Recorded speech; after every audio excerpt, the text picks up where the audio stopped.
자, 그럼 이제 6차식 K 평균 알고리즘에 대해서 한번 배워보도록 하겠습니다.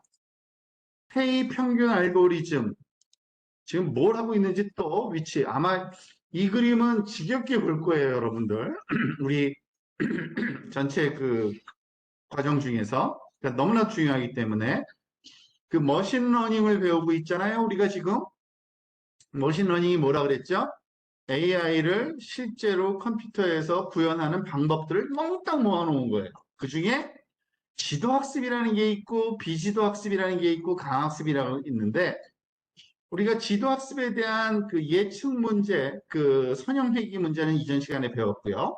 이번에는 비지도학습 문제를 어떻게 푸는지를 한번 볼 겁니다. 예를 들어서 특히 분집이라는 문제, 분집이라는 우리가 비지도학습은 그럼 또 어디까지 활용될 수 있는지 그 연관 짓는 것 자체는 쉽진 않지만 예를 들어서 그런 거라 그랬죠. 여러분들이 책을 그냥 읽으면서 책 내용을 머리에 정리한다고 보시면 돼요. 그런 게 일종의 비지도 학습인 겁니다. 그죠? 그런 거를 AI에서도 말하자면 다양한 그러한 데이터에 대해서 그걸 학습을 시킬 수가 있는데 그 중에 가장 쉽고 우리가 이해하기 쉬운 그 단순한 단계가 K-mean 알고리즘, 영어로는, 우리나라 말로는 그래서 mean이 평균이에요. 영어에서는 평균을 mean이라고 불러요, mean. 물론 아마 에버리지 아닌가 하는 생각도 있어요. 또 둘 다 쓰여요. 근데 수학에서는 mean이라고 더 많이 불러요. 그래서 K 평균 알고리즘이라는 게 있는데 그걸 한번 배워볼 겁니다. 이런 K 그 평균 알고리즘이 아주 간단하지만 활용이 굉장히 많이 되고 있어요. 마케팅과 그 서비스 이런 것들을 개선하기 위해서 고객들의 특징을 분석하는 기업들이 늘어납니다. 아주 자명한 예를 하나 들면 이겁니다. 그래서 좀 더 프로모션, 그러니까 우리가 그 상품을 잘 팔리게 하고 싶어요. 그래서 여러분들 쿠폰 막 주고 그러잖아요. 그래서 그러면 아싸, 그러면서 사죠. 근데 100명에게 10% 할인 쿠폰을 보내주는 것보다 A 제품을 즐겨 쓰는 사람들한테 할인 쿠폰을 보내주는 게 훨씬 더 효율이 있겠죠. 그죠? 그냥 아무렇게나 뿌리는 것보다. 그러니까 과연 우리 상품들, 예를 들어서 지금 10% 할인 쿠폰을 A 제품에 관한 걸 주고 싶다 그러면 A 제품 쓰는 사람이 누군지를 이렇게 모아서 어떤 그 자료를 만들어야 돼요. 그게 클러스터링인 거예요, 결국엔. 어떤 공통적인 특징을 가진 데이터들을 묶어 놓는 거예요. 그러니까 묶는 걸 영어로 클러스터링, 우리나라 말로 군집화 시키는 거죠. 그런 방법이 한두 가지는 아니에요. 여러 가지가 있긴 해요. 근데 너무나도 잘 알려진 방법 중에 하나가 K 평균 알고리즘이라는 거예요. 그래서 사실은 K 평균 알고리즘은 고객들을 구분할 때 많이 사용되는데 분석하고자 하는 데이터의 각 변수들에 고려해서 유사도가 가장 높은 것끼리 그런 걸 모으는 것, 이런 거를 분집화라고 부른다고 얘기를 합니다. 자, 한 가지 예를 들어봅시다. 지금 보니까 요거는 그 사람 얼굴이 그려 있네요. 여러분들이 더 이해하기 쉽게. 근데 지금 사실은 이 사람들의 놓여 있는 그 위치가 좌표 평면에 놓여 있어요. 수평축은 구입 금액, 그러니까 그 수식축은 구매 횟수예요. 그러니까 하나씩 볼까요? 첫 번째에 있는 요 신사는 그 금액은 작지만 10 정도지만 구매 횟수는 굉장히 많고요. 그죠? 그리고 여기 누군지 모르죠. 학생이 여학생 같은데요. 그죠? 여학생 같은 그 학생은 그 구입 금액이 한 40 정도 되지만 구매 횟수는 그러니까 큰 거를 탁탁 사는 스타일인가 봐요. 그죠? 등등등. 지금 다 다르죠? 이분은 굉장히 30회 정도인데 왜냐면 한 총 액수가 이 정도고, 그죠? 각각 다른 거예요. 근데 이건 너무나도 당연할 것 같지 않아요? 그죠? 사람마다 말하자면 소비하는 그 성향이 다르다 보니까 한꺼번에 많이 사는 분도 있고, 그죠? 또는 뭐, 여러 번 사는데, 말하자면은 조금씩 사는 사람도 있고, 다양합니다. 그러면 이 사람들의 성향을 좀 분석하고 싶은 거예요. 비슷한 사람들끼리 한번 묶어보고 싶은 거예요, 지금. 근데 우리 눈에는, 우리 시각은, 우리가 보면은, 우리는 그냥 할 수 있는데, 그거 뭐냐면, 우린 지능이 있기 때문에 그런 거예요. 우리 실은. 컴퓨터는 몰라요.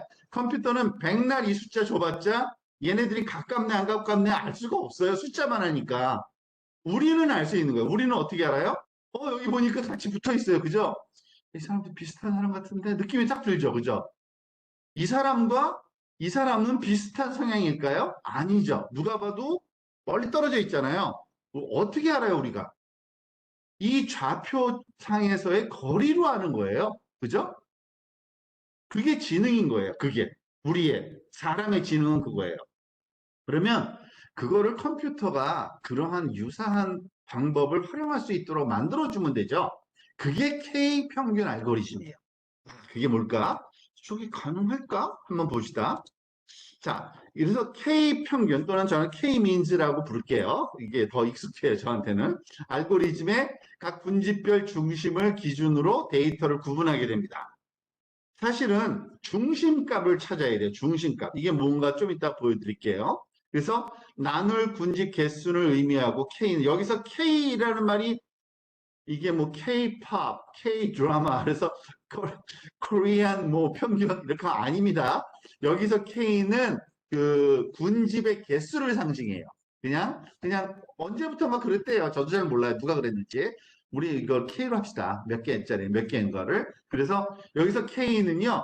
그 군집의 개수예요. 군집의 나눌 덩어리. 그죠? 군집의 개수를 K라고 하고요. 아까 얘기한 것처럼 means는 평균을 의미합니다. 그래서 각 군집의 평균을 활용해서 K개의 군집으로 나눈다. 그래서 K민지예요. 평균이 왜 나올까? 조금 이해가 안 되죠?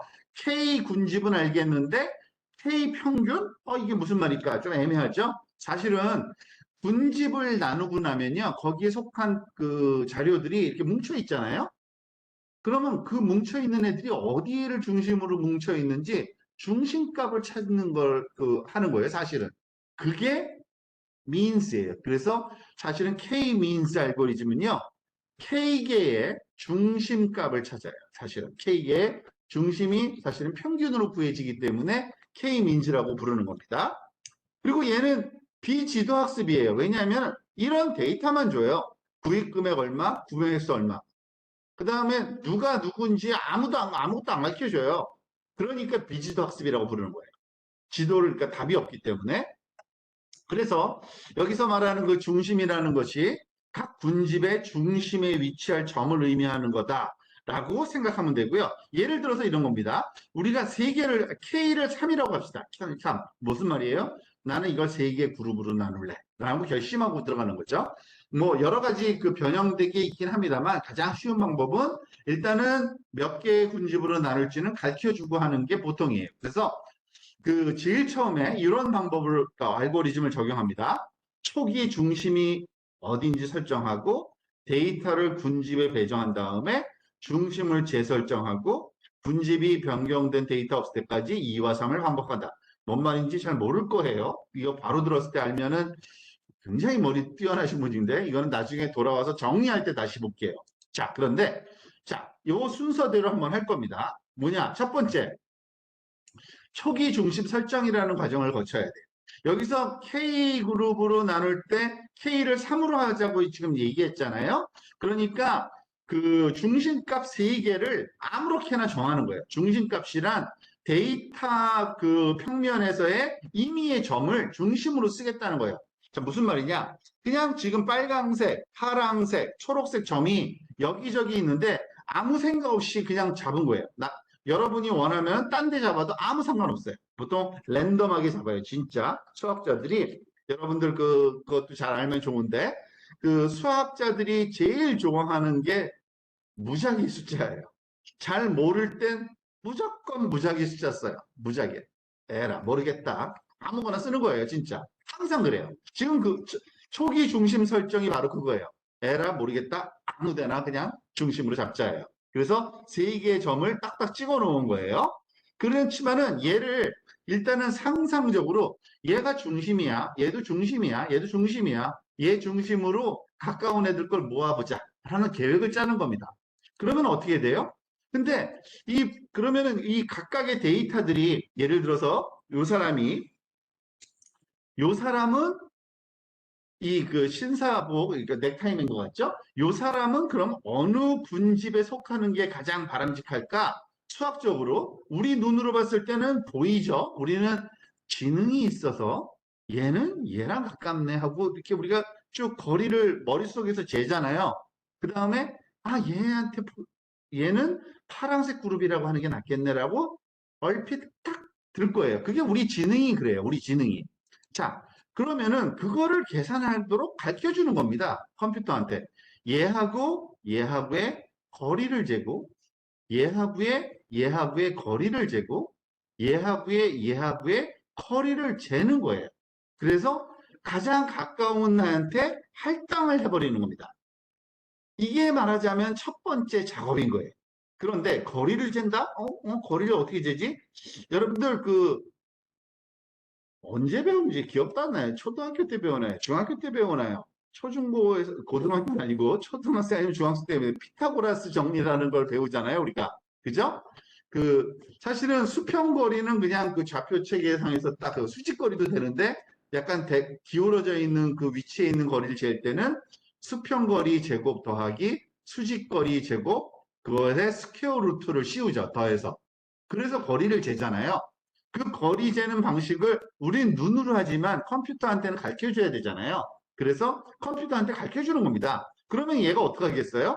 모든 사람을 돌아다니면서 무슨 작업을 하느냐? 여기까지의 거리. 1번, 그러니까 파란색 중심의 거리, 빨강색 중심까지의 거리, 초록색 중심까지의 거리 계산을 딱딱딱 3번 하면 되겠죠. 지금 여기 아예 계산한 게 나오네요. 파란색 군집 초기 중심이 빨간색 중심 거리가 여기가 30, 30이고 그러니까 여기 속해도 되고 얘는 여기 속해도 되네요 진짜. 그리고 여기는 20 루트 2 정도가 나와서 아니나 여기네요. 얘가 더 짧네요. 그죠? 30, 30, 20 루트 2니까 20 루트 2면은 아마 1.413 얼마니까 28 정도니까 얘가 제일 짧네요. 진짜. 그러니까 얘는 그냥 초록색 그룹으로 결정해 버리는 거예요.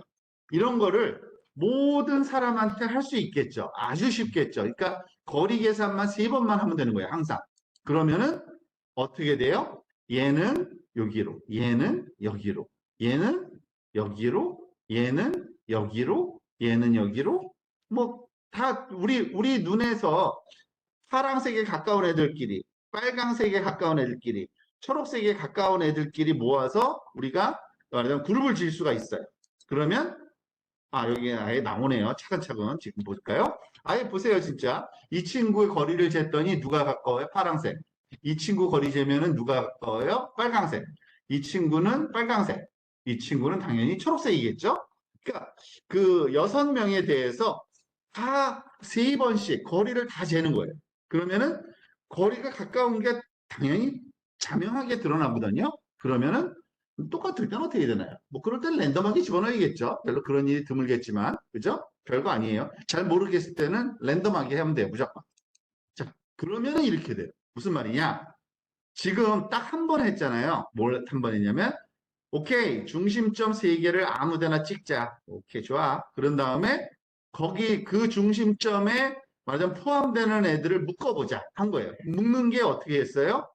그 데이터들로부터 각각의 중심까지의 거리를 재서 제일 가까운 중심에 해당되는 친구 그룹에 포함시킨 거예요. 그러면은 얘가 같은 그룹이고 얘가 같은 그룹이고 얘가 같은 그룹이에요. 근데 이게 말이 돼요? 뭔가 우리가 원하는 모양이 아니잖아요. 그죠? 그러니까 이상해요. 그러니까 고쳐야 돼요. 그죠? 이걸 어떻게 고칠까 하다가 사람들은 생각했냐면 잠깐만. 지금 새롭게 그룹 짓고 나왔더니 그 그룹의 중심점은 달라졌네라는 거예요. 또 무슨 말이냐? 얘네 둘의 중심점은 그 둘 사이에 있을 거고요. 얘네 둘의 중심점도 요 사이에 있을 거고요. 얘네 둘의 초록색 두 명의 중심점은 여기 어딘가 있겠죠. 그거를 따로 구하는 거예요. 다시 한번 구하는 거예요. 중심점을 원래 중심점이 의미가 있는 거였던가요? 아니었죠.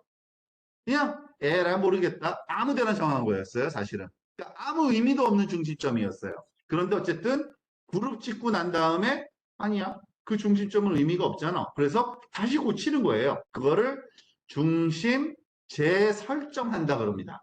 그래서 초기에 처음에 했던 거는 그냥 임시적인 거고 진짜 중심은 그룹을 나눈 다음에 그 그룹에 속한 말하자면 데이터들의 중간 지점 그게 중심이에요 사실은.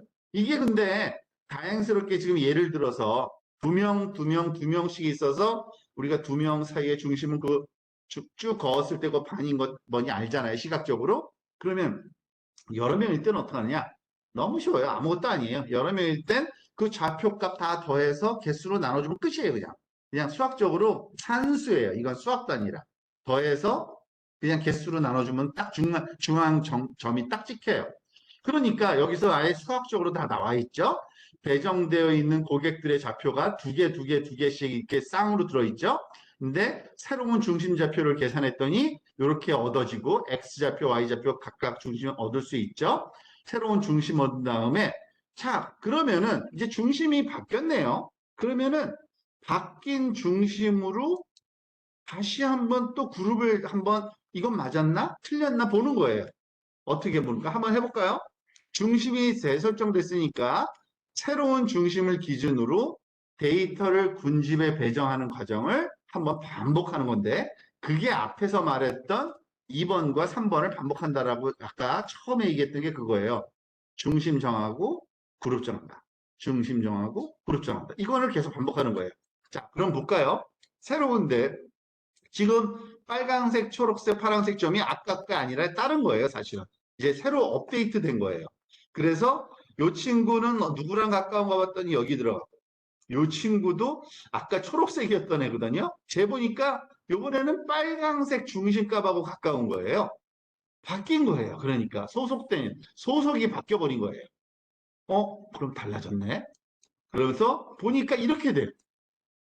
해봤더니 어떻게 해요? 여기 빨강색, 파랑색, 초록색은 새로 만든 중심점인데 그걸 기준으로 그러니까 모든 데이터를 또 한 번씩 다 한번 해봤겠죠. 얘는 누구랑 가깝지 했더니 얘랑 가깝고 얘는 누구랑 가깝지 했더니 그러니까 얘는 했더니 이번엔 달라요. 얘가 세 명이 여기에 속하고 여기에 두 명이고 여기에는 한 명이에요. 가만히 있어보자. 어쨌든 이렇게 그러면 중심이 됐어. 그러면은 이제 뭘 해야 돼요? 중심을 또 바꿔야죠. 왜냐면 소속돼 있는 애들이 바뀌었으니까. 그러니까 얘는 똑같을 것 같아요. 안 바뀌었으니까. 근데 얘는 소속된 애들이 3명이 들어왔으니까 이 3명으로 중심값을 다시 구해야 돼요. 그러면은 아마 요 아래쪽으로 살짝 내려오겠죠? 얘는 어떻게 될까요? 혼자예요. 완전히 그 외로운 친구지만 어쨌든 얘는 다르네요. 뭔가. 얘 중심값은 뭐예요? 얘가 중심이 된 거예요. 혼자뿐이 없으니까. 그죠? 그래서 중심을 바꿔치기 하는 겁니다. 파란색은 바뀌지 않을 거고 중심이 아까랑 안 바뀌었으니까 빨간색은 두 명이 있다가 세 명이 들어왔으니까 이 세 사람의 거리를 자체해서 가장 중앙점 이거 너무 쉽다 그랬죠? 이 사람들의 좌표값을 다 X좌표 3개 더해서 셋으로 나누고 Y좌표 셋으로 더해서 셋으로 나누면 여기 위치가 돼요. 중심점이. 얘도 마찬가지죠. 똑같은 원리죠. 그러니까 이렇게 되는 거예요. 중심점이 바뀌었으니까 또 뭘 해야 돼요? 중심점이 바뀌면 무조건 데이터 말하자면 군집화를 다시 해야 돼요. 그게 말하자면 그 원리예요. 지금 보세요. 그래서 다 했더니 여기 얘네들은 그대로고 얘는 뭐 3명이 됐고 얘는 1명이 들어가야 겁니다. 결국에 근데 여기서 중심값을 또 그러니까 다시 그룹화졌으니까 그룹화한 다음에 중심값을 바꿔봐야 되는데 바뀌나요? 거기에 뭐죠? 그 그룹에 속한 데이터가 변형되지 않으면 중심값이 안 바뀌어요. 왜냐하면 평균 내는 거니까 항상. 그죠? 얘는 스스로 혼자니까 중심값 구해봤자다 여기고 얘네들 다시 3명으로 중심 구해봤자 또 빨간색 여기고 그러면은 끝난 거예요. K 알고리즘. 그랬더니 어떻게 결과가 나왔어요? 얘네들이 같은 그룹, 얘네들이 같은 그룹, 얘네들이 이게 보나마나 3개 그룹으로 나눴더니 이렇게 보인다. 동의하세요? 그럴싸하죠? 그죠? 그러니까 비슷하게 아까 우리는 뭐 두 개씩 고민했는데 기준을 딱 정하고 나니까 3개씩 해야지. 이게 K 민지 알고리즘이고 K-민즈 알고리즘은 사실 이해가 참 쉬워요.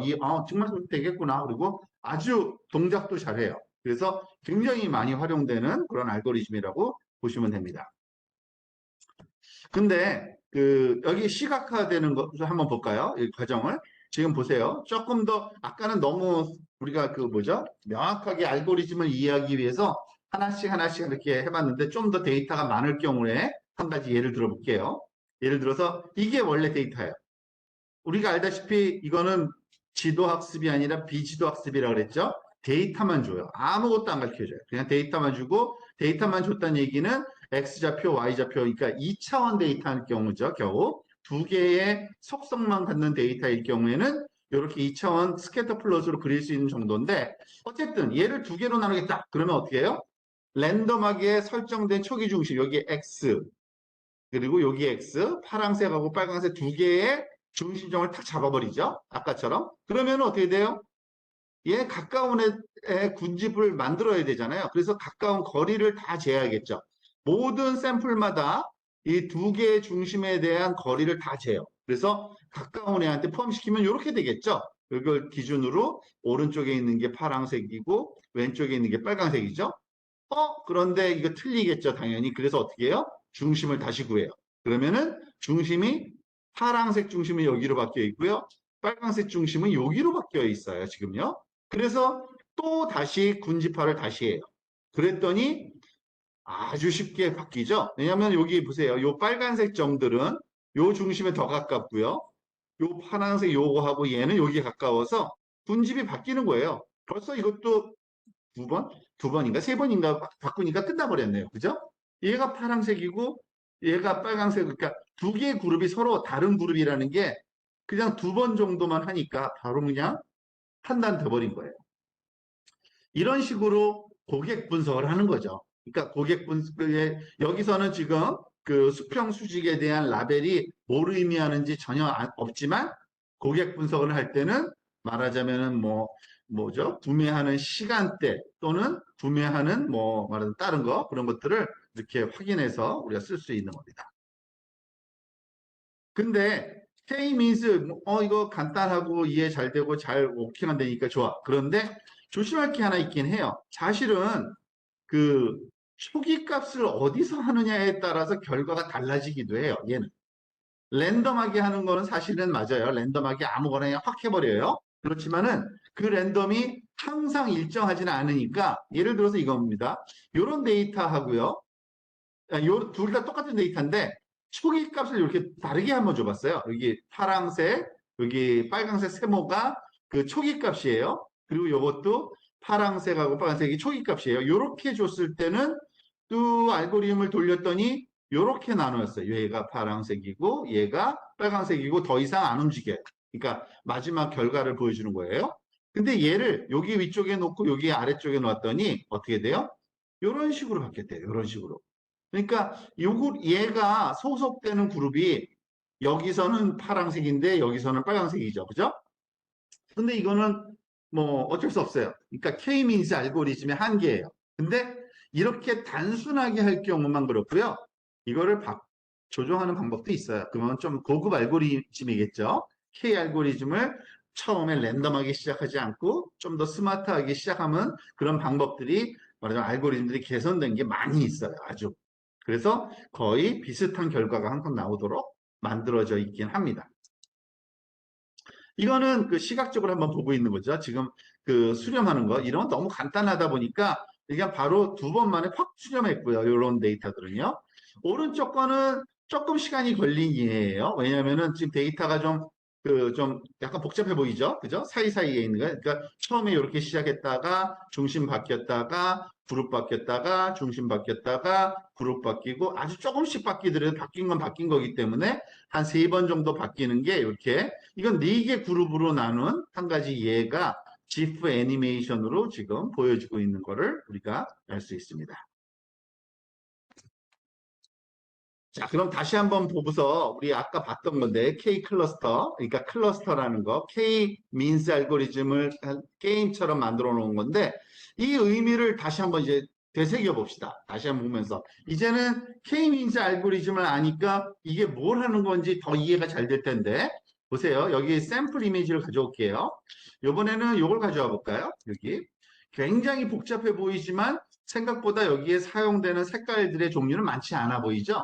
그죠? 지금 K-means 클러스터링을 한 거예요, 얘가. 그래서 그 클러스터링 안에 있는 것끼리 같은 색으로 거의 아마 준 것 같아요. 지금 보니까. 약간. 근데 그 비슷한 그 컬러 그 뭐죠? 위치에 맞춰서 줬기 때문에 지금 여기에 그 포함된, 근데 요거를 보면 알 수는 있어요. 여기에 두 번째 그림. 두 번째 그림을 여기 좀 크게 볼 방법이 그냥 다른 이미지로 한번 저장한 다음에 볼게요. 제가. 그러면은 좀 이렇게 확대해서 볼 수 있어서 그래요. 음. 지금 보니까 그 밝기 값 종류별로 다 소팅한 거예요. 이렇게. 그러니까 결국엔 그룹을 이렇게 나눈 거죠. 이거 한 그룹, 두 그룹, 세 그룹, 네 그룹, 다섯 그룹, 여섯 그룹, 일곱, 여덟, 아홉, 열, 12그룹 정도로 나눈 것 같아요. 얘는요. 지금 그룹을. 근데 밝기 값으로 나눴다는 건 뭐예요? 3차원 공간상에서 XYZ 값이 있다 그랬잖아요. 모든 픽셀 값이. 그래서 그 3차원 공간상에서 비슷한 말하자면은 그 RGB 값으로 구성되어 있는 것들을 점을 모아본 거예요. 뭐 여기저기 있겠죠. 그림에서의 픽셀 위치는 다를지라도 색깔이 비슷한 애들끼리 모아본 거예요.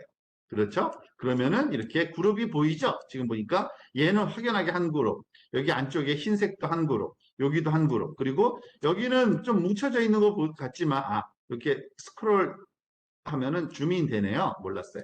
줌인해서 가만히 보면은 여기에 그 그룹을 우리가 볼 수가 있습니다. 요 안에 약간 좀 그 밀집되어 있지만 요 그룹 등등을 그거를 오토파일럿은 어떻게 되나? 뭔지 모르겠네. 그러니까 여기서 막 떠다니고 있는 거 그거는 사실은 시각적으로 좀 멋있게 보이려고 하는 거고요. 별로 신경 안 써도 되는 거고요.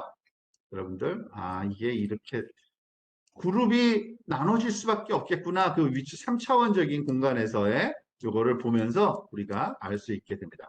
이거 어느 방향에서 봐야지 그룹이 서로 다른 게 잘 보이는 방향이 있을 텐데 찾으면 좋겠는데 돌리는 게 쉽지가 않네요. 그렇죠? 근데 이게 그룹져 있는 게 보이죠? 그 그룹진 게 같은 하나의 그룹으로 여기서 컬러가 비슷하다 보니까 아주 눈에 확연하게 됐는데 아마 다른 걸 한번 볼까요? 우리 뉴 이미지를 샘플 이미지 중에서 이 친구를 볼까요? 비슷한 그 색깔들이 좀 많이 사용되기 때문에 얘는 그룹이 이렇게 지어지네요. 그죠? 그룹 지어진 게 보이네요. 지금 여기 한 그룹, 여기 한 그룹, 여기 한 그룹, 여기에 한 너댓 그룹이 이렇게 뭉쳐 있지만 그 그룹이 서로 다르다는 것도 알 수 있고요. 그죠? 그러니까 그룹의 개수에 따라 다르기 때문에 여기서는 이 개수에 대한 정보를 주지는 않고 있어요. 지금 자기네들이 몇 개로 했는지는. 그렇지만 우리가 짐작을 할 수 있고 만약에 개수를 제한하면은 거기에 맞춰서 얘네들이 한 그룹으로 뭉치기도 하겠죠.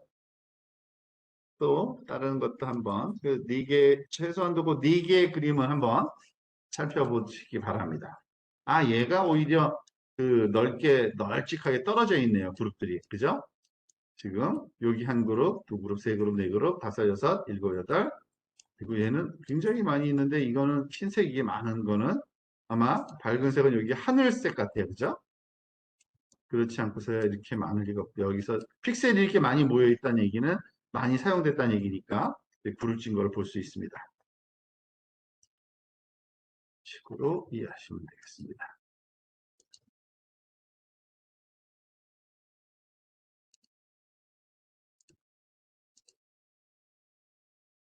자, 이게 K-means 알고리즘이고요. K-means 알고리즘에 대한 설명을 마치면서 마지막으로 한 번 다 우리가 또 아까 얘기한 대로 요걸 먼저 다시 한번 볼게요. 그러니까 분집 K-means 알고리즘으로 분집하는 과정은 요걸로 딱 그 설명이 다 끝나요, 진짜. 네 가지 그 단계로. 초기 중심 설정, 그리고 데이터를 군집에 배정, 그 중심에 맞춰서 군집을 하는 거죠. 그 다음에 데이터가 다시 이제 그 바뀌었으니까 군집에 속하는 것들이 중심 재설정, 그런 다음에 군집이 변경되는 데이터가 없을 때까지 2번, 3번 반복. 만약에 데이터에 이동이 있으면 다시 2번으로 가서 3번 오고, 2번으로 가서 3번 오고, 데이터가 아무 움직임이 없으면, 군집 변경이 없으면 끝. 그거예요. 그러니까 생각보다 간단해요, 진짜. 이거는 코딩하는 것조차도 굉장히 쉬워요, 사실은. 근데 이거조차도 코딩도 할 필요 없는 게 다 만들어져 있어요. 몇 개로 나눠, 몇 개로 나눠 함수만 주면은 다 알아서 합니다. 그리고 그것만 이해해서 우리가 사용하면 되고요. 자, 지금 우리가 한 게 뭔지 또 이걸 또 알면 좋아요. 우리가 인공지능 배우고 있어요. 인공지능을 알고리즘적으로 말하자면 구현하는 거는 머신러닝이라고 해요. 왜냐하면은 우리가 학습을 시키기 때문에 그렇다고 그랬죠. 머신을, 기계를, 컴퓨터를. 근데 학습을 시키는 그 방법에 따라서 지도학습이라는 게 있고 비지도학습이 있고 강화학습이 있는데 우리가 지도학습 살펴봤어요. 뭐냐면 예측 문제를 살펴봤어요. 예측. 선형회귀라는. 그래서 어떠한 숫자가 들어오면 그 숫자에 매핑되는 뭐 예를 들어서 강아지의 뭐 크기 예측하는 거, 집 가격 예측하는 거, 뭐죠? 그 영화의 관객 수 예측하는 거 이런 문제들이 근데 분류 문제는 안 해봤지만 이거는 또 나중에 한번 해볼 건데 굉장히 쉽고요. 그리고 비지도 학습에서의 분집 문제를 한번 해본 거예요. 지금 그게 K-민즈 알고리즘인 겁니다. 그래서 하나씩 하나씩 더 해보고 이거를 결국에는 딥러닝으로까지 해보는 것까지 우리가 앞으로 진행될 겁니다. 자, 오늘 그 강의는 여기까지 내용인데 혹시 오늘 그 마지막에 그 K-민즈 알고리즘에 대한 질문이 있거나 또는 앞부분에서 배운 내용 오늘 배운 거 다요. 여기 그 배웠던 내용들 질문이 있으면 질문하시면 됩니다. 질문이 없으면 오늘 내용은 여기까지 하고요. 수고하셨습니다.